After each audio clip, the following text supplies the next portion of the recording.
അസ്സലാമു അലൈക്കും. എല്ലാ മാന്യ പ്രേക്ഷകർക്കും മുസ്ലിം വിശ്വാസം എന്ന ഈ ചാനലിലേക്ക് സ്വാഗതം.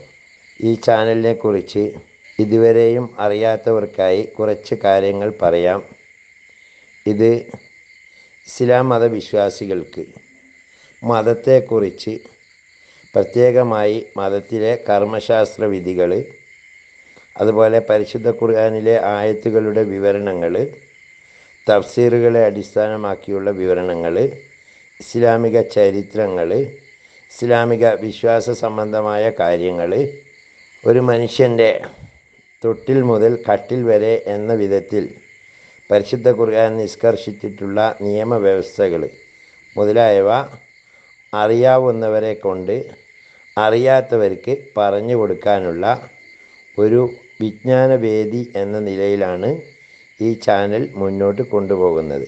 നിരവധിയായ ഉസ്താദുമാർ ഇതിനു വേണ്ടി കണ്ടൻറ്റുകൾ നൽകി വരുന്നു.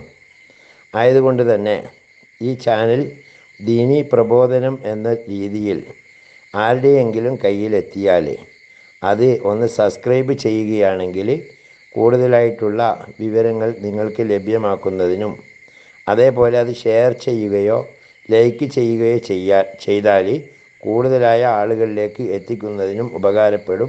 അള്ളാഹു തൗഫീക്ക് നൽകട്ടെ. ഇനി നമുക്ക് വീഡിയോയിലേക്ക് കടക്കാം. നാം ഓരോരുത്തരും നിസ്കരിക്കാൻ വേണ്ടി തക്ബീറത്തുൽ ഇഹ്റാം കെട്ടിക്കഴിഞ്ഞാൽ ആദ്യമായി ചെയ്യുന്നത് വജ്ജഹ്തു ഓതുക എന്നതാണ്.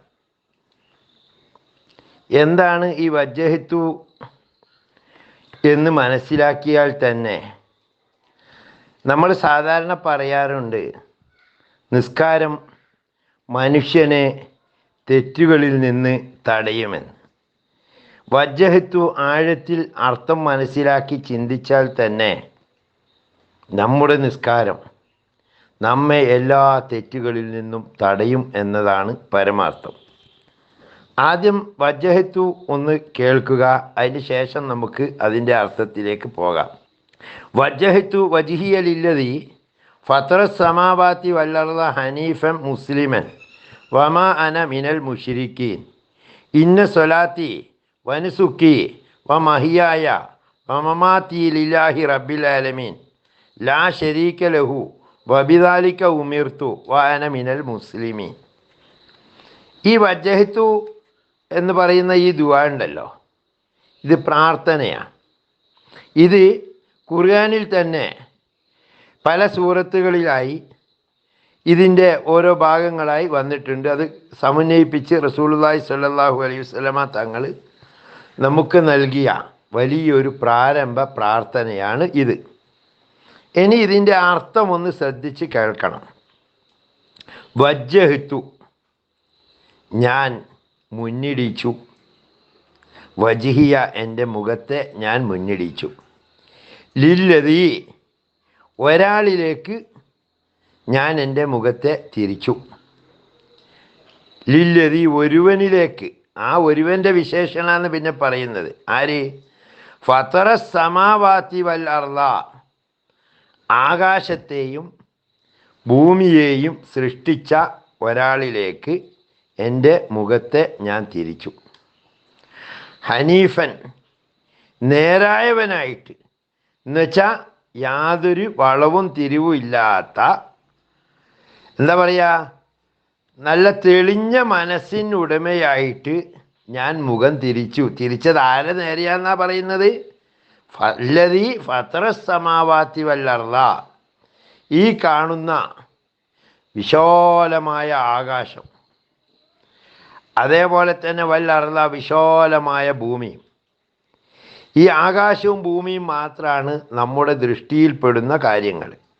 ഒരു മനുഷ്യൻ ഒരു സ്ഥലത്ത് നിന്ന് മേലേക്ക് നോക്കിയാൽ അവൻ കാണുന്നത് മൊത്തം ആകാശമാണ്. താഴേക്ക് നോക്കിയാൽ അവൻ കാണുന്നത് മൊത്തം ഭൂമിയാണ്. അപ്പം ഈ ആകാശവും ഭൂമിയുമാണ് മനുഷ്യൻ്റെ നഗ്ന നേത്രങ്ങളെ കൊണ്ട് കാണുന്ന പ്രപഞ്ച സത്യങ്ങൾ എന്ന് പറയുന്നത്. അപ്പം ഈ ആകാശത്തിൽ എന്തൊക്കെ പെട്ടു? നമ്മൾ വിശ്വസിക്കുന്നതും ശാസ്ത്രം കണ്ടെത്തിയതുമായ ഒരുപാട് രഹസ്യങ്ങളുടെ കേന്ദ്രമാണ് ആകാശമെന്ന് പറയുന്നത്. പകൽ സമയത്ത് ആകാശത്ത് സൂര്യനുണ്ടാവും. സൂര്യൻ എങ്ങനെയാണ് ചലിക്കുന്നത്? സൂര്യൻ ഉദിച്ചാൽ നമുക്ക് നേരം വെളുക്കുന്നു, സൂര്യൻ അസ്തമിച്ചാൽ വൈകുന്നേരമാകുന്നു, അല്ലെങ്കിൽ രാത്രിയാകുന്നു എന്ന് നമുക്കറിയാം.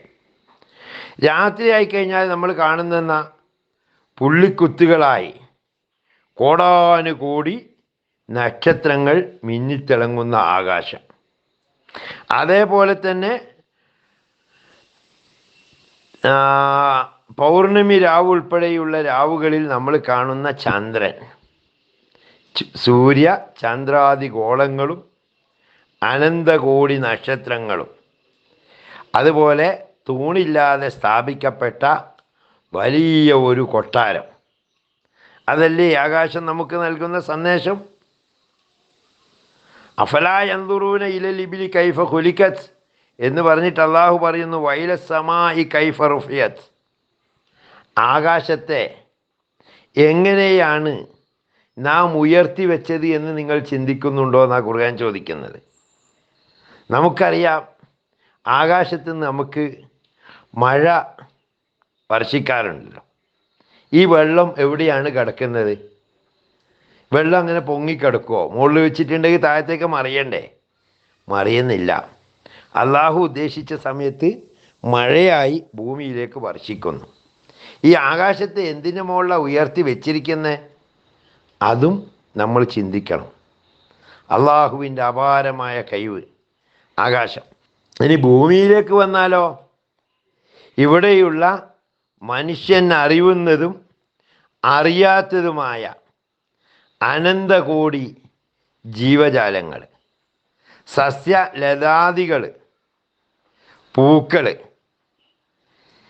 അതുപോലെ തന്നെ മനുഷ്യനെ ഭക്ഷിക്കുന്നതുൾപ്പെടെ അനന്തകോടി ജീവജാലങ്ങൾ. ഭൂമിയുടെ 1/3 ഭാഗം കടലാണ്, സമുദ്രമാണ് എന്ന് ശാസ്ത്രം നമ്മെ പഠിപ്പിക്കുന്നു. ചില സ്ഥലങ്ങളിൽ, കടലിൻ്റെ തന്നെ ചില സ്ഥലങ്ങളിൽ 30, 40, 50 കിലോമീറ്റർ താഴ്ചയുള്ള സ്ഥലങ്ങൾ. നമ്മളുടെ ടൈറ്റാനിക് മുങ്ങിക്കിടക്കുന്ന സ്ഥലവും അവിടത്തേക്ക് ടൂറ് പോയവരുടെ കഥയും കഴിഞ്ഞ വർഷമെല്ലാം വലിയ തോതിൽ നമ്മൾ ചർച്ച ചെയ്തിരുന്നു. കാരണം അവിടത്തേക്ക് ടൂറ് പോയ ലോകത്തിലെ വലിയ സമ്പന്നരായിട്ടുള്ള ചിലർ ഒരു ആക്സിഡൻറ്റിൽ, അല്ലെങ്കിൽ അവർ പോയ പേടകം തകർന്ന് മരണപ്പെട്ടു. അപ്പോഴാണ് ഈ അറ്റ്ലാന്റിക് സമുദ്രത്തിൻ്റെ ആഴവും മറ്റും ലോകം ചർച്ച ചെയ്തത്. ഒന്ന് ആലോചിച്ച് നോക്കിയേ, എത്രയെങ്ങാനും ആഴത്തിൽ, കിലോമീറ്ററുകൾ താഴ്ചയിൽ കിടക്കുന്നു കടൽ. അതിൻ്റെ അടിയിലുള്ള ജീവജാലങ്ങൾ എന്തൊക്കെയാണ് എന്ന് ഒരു പരിധി വരെ മനുഷ്യനറിയാം. പക്ഷേ മനുഷ്യനറിയാത്ത എത്രയോ നിഗൂഢതകളുടെ, അറിവില്ലായ്മയുടെ ഒരു കൂടാരമാണ് നാം ഈ താമസിക്കുന്ന ഭൂമി എന്ന് പറയുന്നത്. ഭൗമോപരിതലത്തിൽ നിൽക്കുന്ന നമുക്ക് ഭൂമിയുടെ താഴ്ചയിൽ അല്ലെങ്കിൽ അടിഭാഗത്ത് എന്താണുള്ളത് എന്ന് നമുക്കൊരാൾക്കും അറിയില്ല.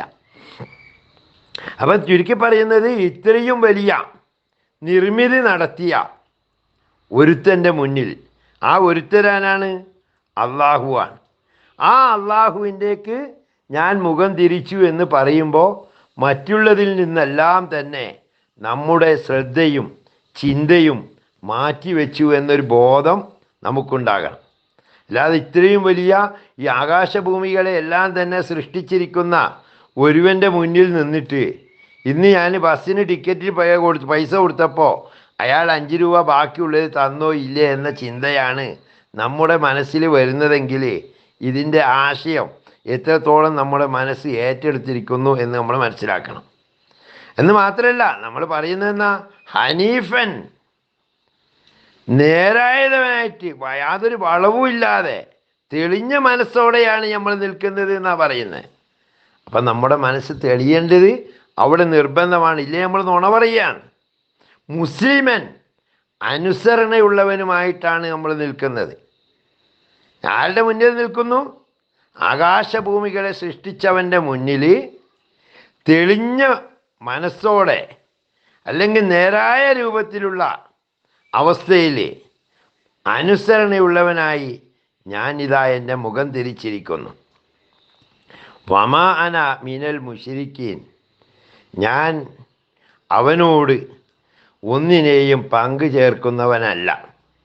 അപ്പം നമ്മൾ ഈ വജ്ജഹത്ത് ഓതിക്കൊണ്ട് നിസ്കാരത്തിൽ നിൽക്കുമ്പോൾ നമ്മുടെ ഭാര്യയുടെ മുഖം, അല്ലെങ്കിൽ നമ്മുടെ മകൻ്റെ മുഖം, അല്ലെങ്കിൽ നമ്മൾ കച്ചവടം നടത്തുന്ന സ്ഥാപനത്തിൻ്റെ മുഖം, അല്ലെങ്കിൽ മറ്റെന്തെങ്കിലും കാര്യങ്ങൾ നമ്മിലേക്ക് തെളിഞ്ഞു വരികയാണെങ്കിൽ നാം അവനോട് പങ്കു ചേർക്കുന്നു.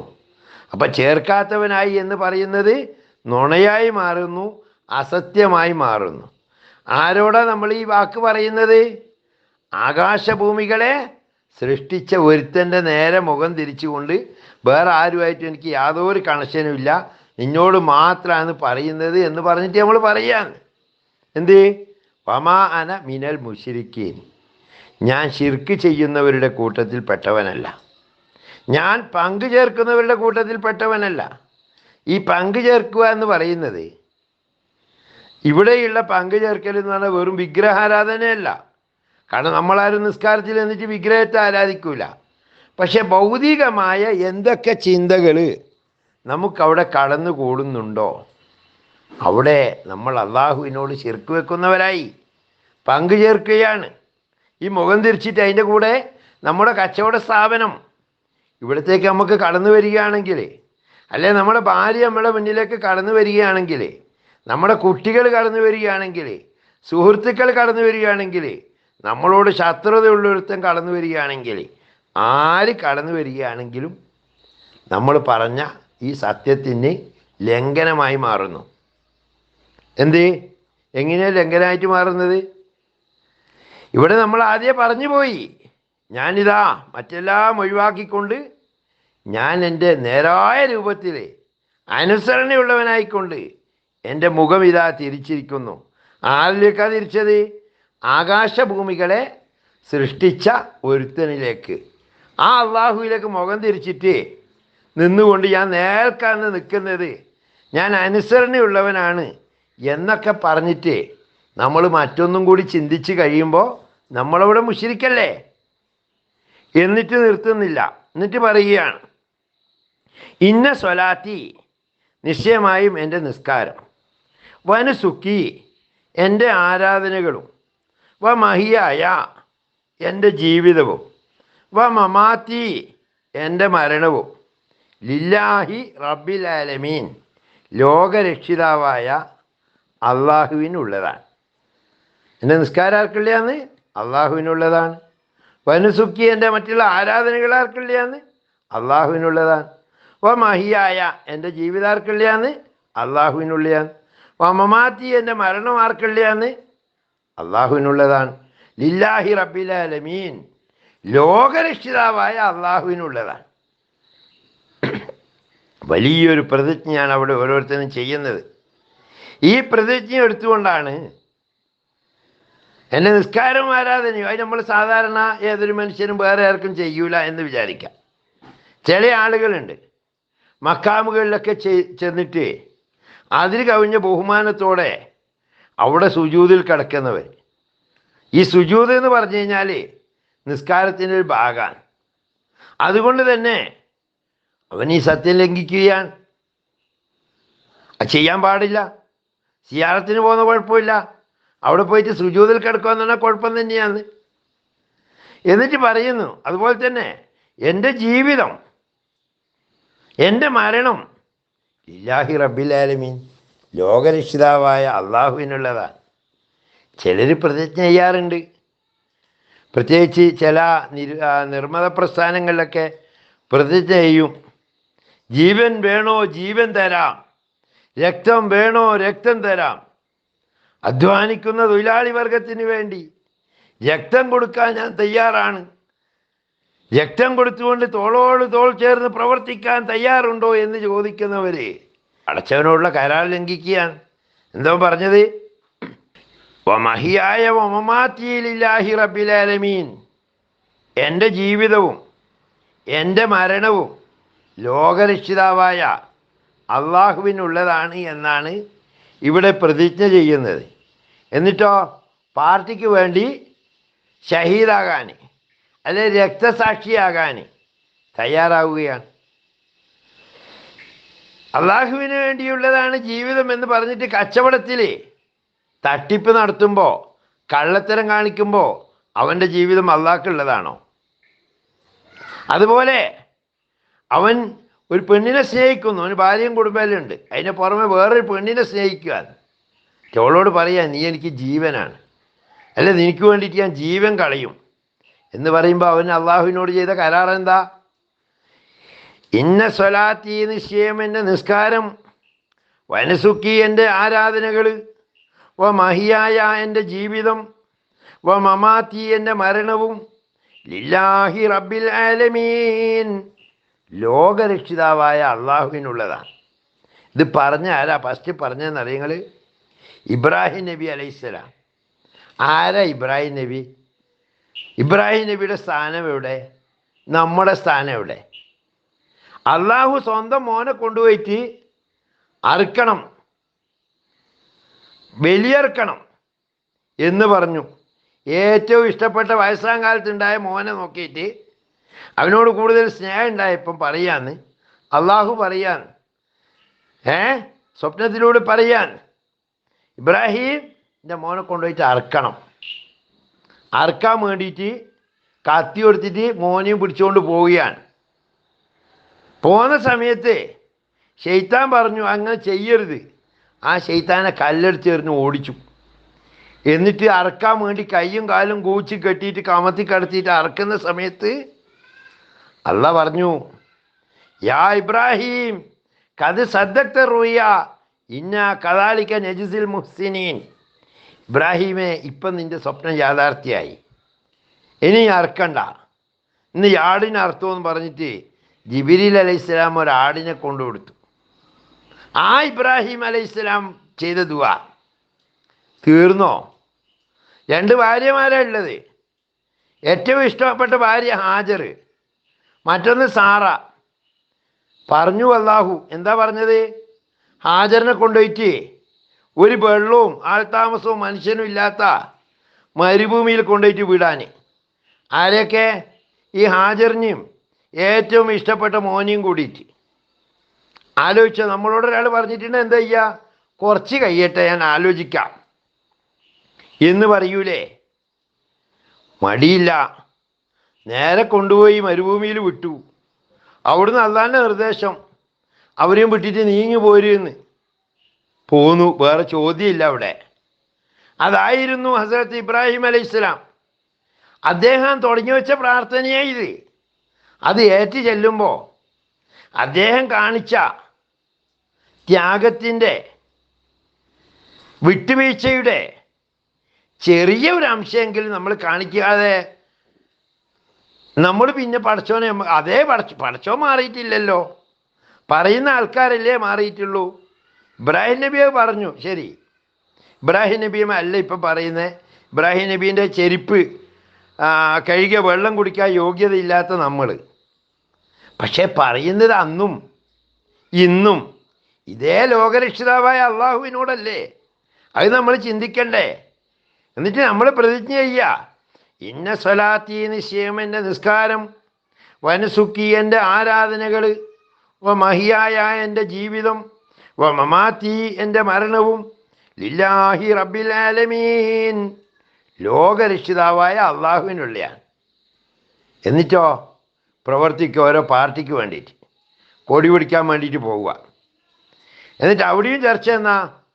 അവിടെ കൊടി പിടിച്ചിട്ട് ആ പാർട്ടിക്ക് വേണ്ടിയിട്ട് ജീവൻ വേണോ ജീവൻ തരാം, രക്തം വേണോ രക്തം തരാം. അള്ളാൻ്റെ ദീനിന് വേണ്ടിയല്ല, അള്ളാഹുവിന് വേണ്ടി ജീവിതവും മരണവും സമർപ്പിക്കും എന്നാണ് പ്രതിജ്ഞ ചെയ്യുന്നത്. എന്നിട്ടാണ് ഈ വർത്താനം പറയുന്നത്. അപ്പം കാര്യത്തോടെടുക്കുമ്പോൾ അള്ളാഹുവിന് വേണ്ടി ജീവനോ അല്ലെങ്കിൽ മരണോ ഒന്നും കൊടുക്കാൻ ഒരാൾ ഒരുക്കല്ല. പക്ഷേ ഇവിടെയുള്ള പാർട്ടിക്ക് വേണ്ടി, അല്ലെങ്കിൽ ഒരു കൊട്ടാരം പോലത്തെ ഒരു വീട് കിട്ടാൻ വേണ്ടി, അല്ല കാണാൻ കൊള്ളാവുന്നൊരു പെണ്ണുങ്ങളെ കിട്ടാൻ വേണ്ടിയിട്ട്, ഓക്ക് വേണ്ടിയിട്ട് ജീവൻ കൊടുക്കും, മരണം നടത്തും വേണമെങ്കിൽ. നമ്മൾ കാണുന്നില്ലേ പലരും പെൺകുട്ടിയെ സ്നേഹിച്ച പെൺകുട്ടീനെ ഇതായിട്ടില്ലെങ്കിൽ ഇപ്പോഴത്തെ കാലത്ത് പ്രത്യേകിച്ചും പണ്ടത്തെ പോലെയല്ല. ആദ്യം പോയിട്ട് ഓളെ മുഖത്ത് ആസിഡോ മറ്റോ ഒഴിച്ചിട്ട് ഓളെ അങ്ങ് കൊല്ലും, ഇവനും അങ്ങ് മരിക്കും. നമ്മളെ മുസ്ലിം ചെറുപ്പക്കാർ വരെ തയ്യാറാകുന്നുണ്ട്. എന്തുകൊണ്ടാണ് സംഭവിക്കുന്നത്? അവർക്ക് ഈ പ്രതിജ്ഞ പൂർത്തിയാക്കാൻ കഴിയുന്നില്ല. ഇതാണ് നമ്മുടെ പ്രതിജ്ഞ. എന്ത്? ഇന്ന സ്വലാത്തി, നിശ്ചയം എൻ്റെ നിസ്കാരം, വനുസുക്കി എൻ്റെ മറ്റാരാധനകൾ, മഹിയായ എൻ്റെ ജീവിതം, മമാത്തി എൻ്റെ മരണവും, ഇല്ലാഹി റബ്ബിൽ ആലമീൻ, ലോകരക്ഷിതാവായ അള്ളാഹുവിനുള്ളതാണ് എന്ന് നമ്മൾ വജ്ജത്ത് പോകുമ്പോൾ മാത്രം പറയും. പക്ഷെ നമ്മുടെ ജീവിതത്തിൽ അത് നമുക്ക് പ്രാവർത്തികമാക്കാൻ കഴിയുന്നില്ല എന്നിടത്താണ് നമ്മുടെ പ്രതിജ്ഞാ ലംഘനങ്ങൾ വരുന്നത്. അത് ശ്രദ്ധിക്കണം. നമ്മൾ പ്രതിജ്ഞ ചെയ്യുന്ന ആരോടാന്ന് ഞാൻ ആദ്യമേ പറഞ്ഞിട്ടുണ്ട്. ആരോട്? അല്ലദീ ഫത്തറ സമാവാതി വല്ലർള, ആകാശഭൂമികളെ സൃഷ്ടിച്ച ഒരുവനോടാണ്. അവനോട് പ്രതിജ്ഞ ചെയ്യുക. എന്ത്? എൻ്റെ നിസ്കാരവും എൻ്റെ ആരാധനകളും എൻ്റെ ജീവിതവും എൻ്റെ മരണവും എല്ലാം ലില്ലാഹി റബ്ബിൽ ആലമീൻ, ലോകരക്ഷിതാവായ അള്ളാഹുവിനുള്ളതാണ് എന്ന് പറയാം. എന്നിട്ട് പെണ്ണുങ്ങളുടെ അടുത്ത് വന്നിട്ട് പറയുക എന്ത്? എടീ, നീയില്ലാതെ എനിക്ക് ജീവിതമില്ല, നിനക്ക് വേണ്ടിയാണ് ഞാൻ ജീവിക്കുന്നത് എന്ന് പറയുമ്പോൾ ആരോടാണടോ നമ്മുടെ പ്രതിജ്ഞ എന്ന് നാം ഓരോരുത്തരും ചിന്തിക്കണം. എന്നിട്ട് തീരുന്നില്ല. ലാ ശരീക ലഹു ലില്ലാഹി റബ്ബിൽ ആലമീൻ എന്ന് പറഞ്ഞ ശേഷം പറയുകയാണ്, ലോകരക്ഷിതാവായ അള്ളാഹുവിനുള്ളതാണ് എൻ്റെ ജീവിതവും എൻ്റെ നിസ്കാരവും എൻ്റെ മരണവും എൻ്റെ ആരാധനയും എന്നും പറഞ്ഞിട്ട് നിർത്തുന്നില്ല. ലാ ശരീക ലഹു, അവന് യാതൊരു പങ്കാളികളുമില്ല. എന്ന് വെച്ചാൽ എന്താ പങ്കാളിയല്ലാത്തത്? എൻ്റെ കച്ചവടം അവന് പങ്കാളിയല്ല, എൻ്റെ ഭാര്യ അവൻ്റെ പങ്കാളിയല്ല, എൻ്റെ മോൻ അവൻ്റെ പങ്കാളിയല്ല, എൻ്റെ മൊബൈൽ അവൻ്റെ പങ്കാളിയല്ല, ഞാൻ ആരെയെല്ലാം ഭയപ്പെടുന്നുണ്ടോ അവരൊന്നും അവൻ്റെ പങ്കാളിയല്ല, എൻ്റെ കച്ചവടം അവൻ്റെ പങ്കാളിയല്ല, എൻ്റെ കൃഷിസ്ഥലം അവൻ്റെ പങ്കാളിയല്ല, ഒന്നും അവൻ്റെ പങ്കാളിയല്ല എന്ന് പ്രഖ്യാപിക്കുന്നു. വബിദാലിക ഉമിർത്തു, അതുകൊണ്ട് എന്നോട് കൽപ്പിക്കപ്പെട്ടു.